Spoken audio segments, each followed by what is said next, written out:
RCP क्या फैसला करेंगे कि चिराग पासवान भाजपा की शर्तों को मानने के लिए तैयार नहीं है। भाजपा से उनकी जितनी बात होनी थी वो हो गई, अब फैसला अब उनको नीतीश कुमार भी ऑफर दे रहे हैं। बिहार में अमित शाह के खिलाफ एक बड़ी योजना बनाई गई है महागठबंधन के द्वारा, और उसी दिन रैली का आयोजन भी है। रैली रैला कुछ भी कह सकते हैं, लेकिन इसमें कई लोग ऐसे हैं जिन्हें बुलावा तक नहीं भेजा गया है। कई लोगों का नाम कट गया है और कई नए लोग शामिल हुए हैं। नाम कटने में सबसे पहले उपेंद्र कुशवाहा है, सबसे पहले नाम कट गया है। बोल रहे थे कि हम तो जाएंगे जबरदस्ती। अब आपको क्या लगता है कौन कौन से नेता जाएंगे, किनका नाम कटा है, किनका नाम जुड़ा है? देखिए, फिलहाल दोनों गठबंधनों में कुछ ऐसे नेता हैं जी, दोनों गठबंधनों से अलग कुछ नेता हैं जो कि इंतजार में हैं कि उन्हें बेहतर किस तरफ से मिल रहा है ऑफर। चिराग पासवान उन नेताओं में से एक है जी। चिराग पासवान इस इंतजार में है कि भाजपा उनकी शर्तों को मान ले जी, उनके हिसाब से एक रणनीति बनाकर उनको साथ में ले ले जी। उपेंद्र कुशवाहा भी इस चलती गाड़ी में बैठने की कोशिश कर रहे हैं। आरसीपी सिंह काफ़ी दिनों से सर्टिंग में है जी। इसके अलावा मुकेश सहनी बिहार की राजनीति में है, जो समझ में नहीं आ रहा। कभी उनको महागठबंधन अच्छा लग रहा है, कभी भाजपा अच्छा लग रहा है, कभी तेजस्वी पर हमला करते हैं तो कभी भाजपा पर हमला करते हैं। ये इशारे क्या साबित करते हैं कि इन इशारों में छुपा हुआ है इन नेताओं का महत्वाकांक्षा, इन पार्टियों का महत्वाकांक्षा। शुरुआत में आरसीपी सिंह से करता हूँ। आरसीपी सिंह बिहार की राजनीति में भी कहाँ है? संटिंग में। IAS IPS के संटिंग होता है, उनका संटिंग वही है, रहे भी हैं अपने जमाने में। आरसीपी सिंह संटिंग में क्यों है? वो खुद फैसला नहीं कर पा रहे हैं कि भाजपा उनके साथ शर्त नहीं मान पा रही है या भाजपा उनको लेकर फैसला नहीं कर पा रही है। वो फैसला करें, बात जो भी हो, भाजपा से उनकी जितनी बात होनी थी वो हो गई, अब फैसला अब उनको नीतीश कुमार भी ऑफर दे रहे हैं। आपको याद होगा हमने इस बात का खुलासा किया था कि नीतीश कुमार भी उनको उस गठबंधन में वापस बुला रहे हैं, क्योंकि उपेंद्र कुशवाहा हट चुके हैं वहां से, ऑफिशियली बाहर हो चुके हैं। तो ऐसे में लवकुश समीकरण कमजोर ना हो जी, और उपेंद्र कुशवाहा की वापसी के साथ साथ यहाँ रास्ता भी बच जाता है, क्योंकि उपेंद्र कुशवाहा के बाहर होने में कुछ हद तक माफ कीजिएगा, आरसीपी के बाहर होने में कुछ हद तक उपेंद्र कुशवाहा का भी योगदान रहा था। अब उपेंद्र कुशवाहा तो बाहर हैं, आरसीपी क्या फैसला करेंगे इस पर बहुत कुछ डिपेंड करता है जी, उनकी रणनीति को भाजपा क्या देती है इस पर डिपेंड करेगा उनका फैसला।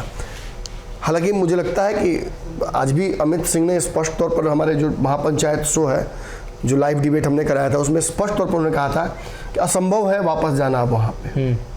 तो ऐसी स्थिति में आरसीपी सिंह किस तरफ जाएंगे ये उनके माने उनके लोगों के माध्यम से तय नजर आ रहा है, लेकिन ऑफर तो माने नीतीश कुमार ने भी दिया है। अब वापस मैं आता हूँ चिराग पासवान पर। चिराग पासवान को कई बार राजद ने ऑफर दिया, लालू यादव ने समझाया, लेकिन रास्ते निकल नहीं पाए।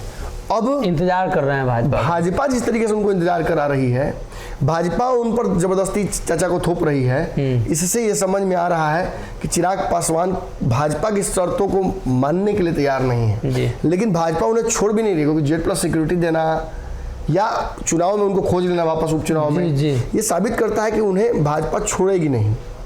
तो कहीं ना कहीं उन पर भी ये दबाव है कि किस तरफ जाना है उनको। ऑफर दोनों तरफ से है जी। इसके अलावा मुकेश सहनी है। मुकेश सहनी दोनों जगह से हटे हैं, प्रताड़ित हो चुके हैं। अपनी स्वेच्छा से तेजस्वी का गठबंधन छोड़ा, अपनी स्वेच्छा से भाजपा के साथ छोड़ा। हालांकि इस बार तो उनके विधायकों को तोड़ दिया, इसलिए उनको रास्ता नहीं बचा था जी। तो ऐसी स्थिति में मुकेश सहनी कहाँ है?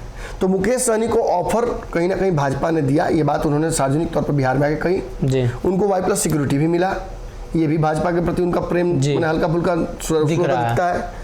इसके अलावा आप देखिए कि सीधे तौर पर उनको महागठबंधन ने भी कभी उन पर टारगेट नहीं किया, और उन्होंने भी कई बार नीतीश कुमार की बड़ाई की है। तो ये क्या साबित करता है? उनके भी ऑप्शंस खुले हैं, दोनों जगहों पर वो नेगोशिएट करना चाहते हैं। उपेंद्र कुशवाहा फिलहाल चूंकि तुरंत हटे हैं इस गठबंधन से, तो राजद और जदयू दोनों पर हमलावर है जी। तो उपेंद्र कुशवाहा के पास पूर्णिया रैली में जाने का पूरा कारण था। उन्होंने कहा अभी तक हम रैली में जाएंगे नहीं, लेकिन उससे पहले इस्तीफा दे दिया, इसलिए उपेंद्र कुशवाहा की संभावनाएं फिलहाल उस रैली के मंच पर पहुंचने की समाप्त हो गई। और महागठबंधन में भी आने वाले 6 महीने तक वो नहीं जाने वाले हैं जी। ये आप तय रखिए। भाजपा से उनका नेगोशिएशन बहुत स्ट्रांग हुआ है, क्योंकि भाजपा अब तक इन सारे दलों में से किसी से भी संजय जायसवाल जाकर मुलाकात नहीं किए थे। इनसे मुलाकात करने का मतलब ही साबित करता है कि इनके साथ, इनके माध्यम से बिहार के कुशवाहा किसान वोट बैंक को अपने पाले में करने की भाजपा की रणनीति है।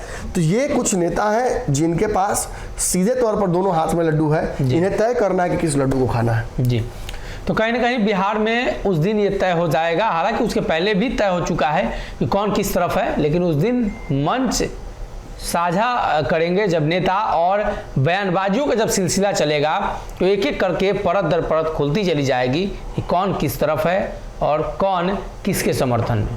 अगर ये वीडियो पसंद आई और वह बिहार के राजनीति और बिहारियत से सरोकार रखेनी तो सब्सक्राइब बटन दबा के चैनल के सब्सक्राइब कर ली। ओजे एगो घंटी बा, ओकरा बटन दबा देला से कुल सटीक और मारक खबर रुआ मुफ्त में मिल जाई। अगर रुआ पत्रकारिता के हमनी के नया प्रयोग में सहयोग कर चाहतानी तो ज्वाइन बटन दबा दी। पेटीएम नंबर नोट कर ली 9386816700। धन्यवाद।